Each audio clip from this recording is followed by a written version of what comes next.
kesempatan ini saya akan menjelaskan tentang target drug delivery system atau yang sering dikenal juga dengan sistem penghantaran obat yang ditargetkan. Nah, di sini saya akan mencoba memberikan sedikit penjelasan apa itu target drug delivery system, kelebihannya, kemudian sistem pengantarannya, dan aplikasi dari target drug delivery system ini. Sebelum kita menuju ke penjelasan selanjutnya, itu perlu kita tahu apa itu sistem penghantaran obat yang ditargetkan. Itu merupakan suatu metode pemberian obat kepada pasien dengan cara meningkatkan konsentrasi obat di beberapa bagian tubuh secara spesifik. Nah, tujuan dari sistem penghantaran obat yang ditargetkan ini adalah untuk memperpanjang, kemudian melokalisasi, yang ketiga itu menargetkan, dan kemudian memiliki interaksi obat yang dilindungi pada jaringan yang sakit. Nah, pengiriman obat yang ditargetkan juga dikenal sebagai suatu pengiriman obat pintar, di mana metode pembuatan yang melibatkan peningkatan obat dalam suatu atau beberapa bagian tubuh dibandingkan dengan yang lain. Karena itu ia memberikan obat hanya untuk bidang yang diminati di dalam tubuh. Ini menawarkan peningkatan efikasi perawatan dan juga mengurangi efek samping. Nah, perlu diketahui bahwa suatu desain sistem pengantaran obat yang baik dan berhasil digunakan dalam terapi itu harus memperhatikan barier yang harus dilalui obat sehingga sampai pada tempat aksi. Selain itu juga perlu adanya pemahaman tentang sifat unik tertentu dari target sel dan jaringan yang perlu ditimbangkan agar dapat mendesain sistem penghantaran yang mengakumulasi obat pada target aksinya. Ada beberapa keuntungan yang diambil dari sistem pelepasan obat yang ditargetkan ini, diantaranya adanya pengurangan frekuensi dosis yang diambil oleh pasien, kemudian memiliki efek obat yang lebih seragam. Selanjutnya adanya pengurangan fluktuasi dalam tingkat obat yang beredar, kemudian dapat mengurangi tingkat toksisitas dengan mengurangi efek samping yang ditimbulkan, dan aksi obat pada tempat non-target dapat diminimalkan.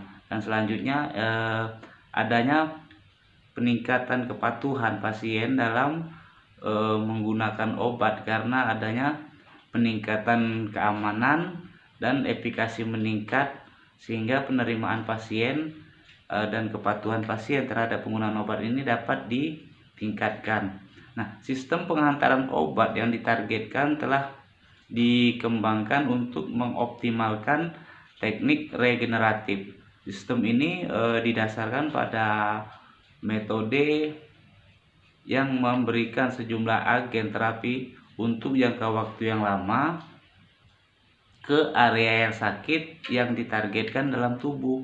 Ini membantu menjaga kadar plasma dan jaringan obat yang diperlukan dalam tubuh, sehingga mencegah kerusakan pada jaringan sehat melalui obat. Untuk strategi sistem pengantaran obat yang ditargetkan ini dapat dibedakan menjadi dua sistem. Yang pertama itu sistem tertarget aktif, yang kedua adalah sistem tertarget pasif. Sistem tertarget pasif ini sendiri bertujuan untuk meningkatkan konsentrasi obat pada tempat aksi melalui pengurangan interaksi yang tidak spesifik dengan mendesain sifat fisika kimia sistem penghantaran yang digunakan.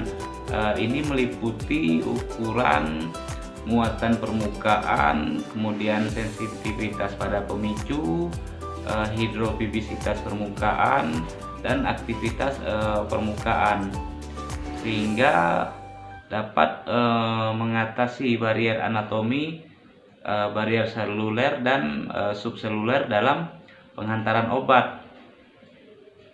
Kemudian yang kedua adalah sistem penghantaran tertarget aktif.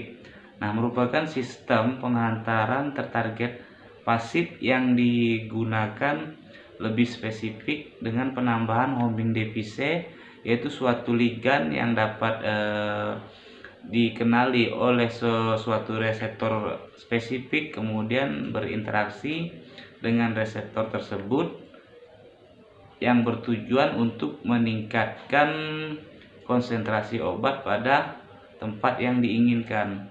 Sistem penghantaran obat yang ditargetkan ini dibagi menjadi 3, yaitu yang pertama adalah penargetan orde pertama.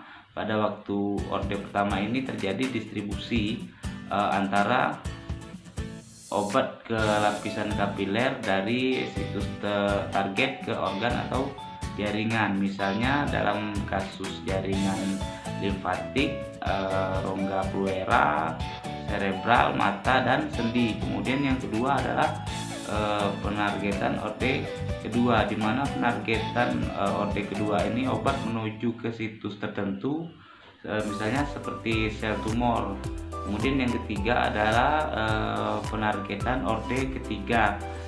Ini adalah jenis untuk penargetan obat di mana obat dilokalisasi secara intraseluler di lokasi target melalui endositosis atau melalui ligan dimensi entry dimensi.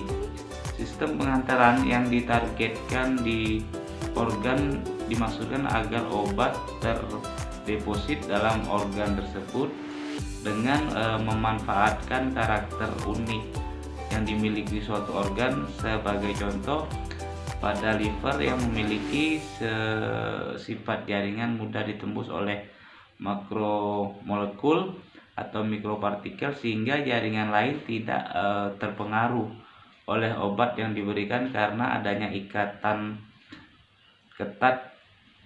Sistem penghantaran obat yang ditargetkan ini dapat diaplikasikan ke dalam penghantaran yang berbasis nanoteknologi, di mana pada pengamatan terbaru sistem nanoteknologi ini dialihkan ke bidang drug delivery system.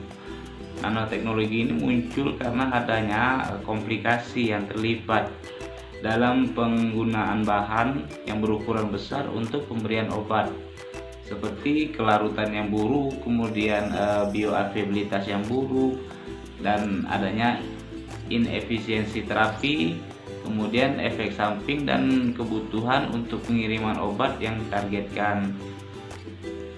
Struktur nano ini dianggap memiliki potensi melindungi obat dari disintegrasi oleh berbagai enzim saluran pencernaan. Pemberian obat yang berasal dari nanoteknologi ini menyebabkan obat tetap berada dalam sirkulasi darah untuk waktu yang lama, sehingga menyebabkan adanya fluktuasi kadar plasma yang lebih rendah dan efek samping obat dapat diminimalkan. Selain itu, target drug delivery system ini dapat diaplikasikan dalam bentuk konjugat obat polimer, di mana obat polimer konjugat ini yang timbul dari terapi polimer terdiri dari polimer yang larut dalam air terkonjungsi ke obat secara kimia dengan bantuan kopler yang dapat terurai secara hayati. Selain itu, ada beberapa aplikasi lain yang dapat ditargetkan, termasuk strategi di mana agen terapi yang digabungkan dengan penargetan ligan yang memiliki kemampuan mengenali antigen yang terkait dengan tumor dan sangat bermanfaat untuk pengobatan kanker. Di antaranya adalah Niosom yang merupakan vesikel mikroskopik yang dirakit sendiri dan terdiri dari surfaktan non-ionik dan kolesterol. Kemudian ada kapsul pintar dengan rilis poliod spesifik lokasi. Terus ada antibodi monoklonal terapis. Kemudian ada juga antibodi monoklonal MAbs yang merupakan molekul yang diproduksi di laboratorium sehingga dapat meniru antibodi alami di dalam tubuh. Baiklah, mungkin hanya ini yang dapat saya sampaikan mengenai target drug delivery system ini, baik dari awal pengertiannya, kemudian keuntungannya, terus yang ketiga strateginya, dan yang terakhir itu aplikasi penerapan dalam target drug delivery system ini. Akhir kata saya ucapkan terima kasih. Assalamualaikum warahmatullahi wabarakatuh.